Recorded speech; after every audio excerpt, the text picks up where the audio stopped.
robíme v Bratislave a v okolí. Čo to znamená? Daný deň letu štartujeme podľa profilu vetra. Napríklad, keď fúka sever, tak krásne lety sú z Červeného kameňa, Pezinskej Baby, Sene, Senecké jazera.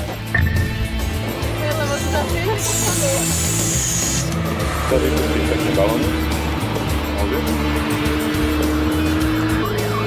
Týmto smerom. Budmerice, Báhoň, Veľký Grob. Ale ho ubralo. Príprava na let na pavilóne je hotová. Ešte si chce niekto šlúpať? Ale krásna obloha, vyzerky dobre.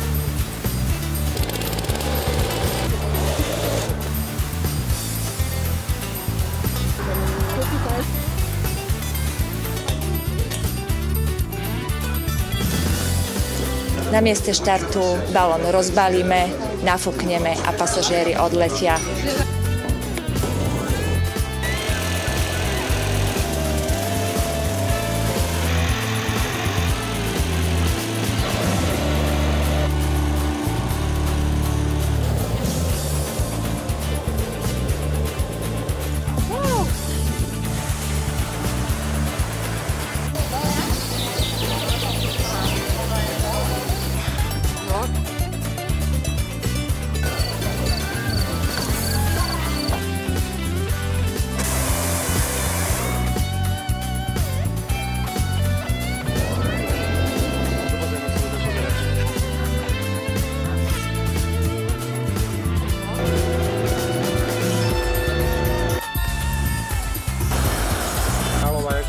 Alebo ako sa ničí.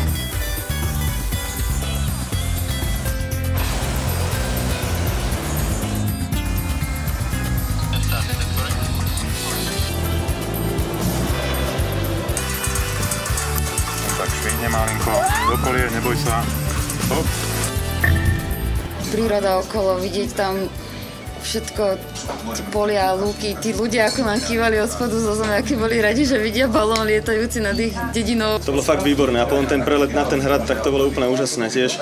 Si štekali z dediny a my sme sa úplne len kývali všetkým ľuďom, čo sa úplne tešili dole na ulici. Takže ďakujeme, uži si to. Ďakujeme, uži si to.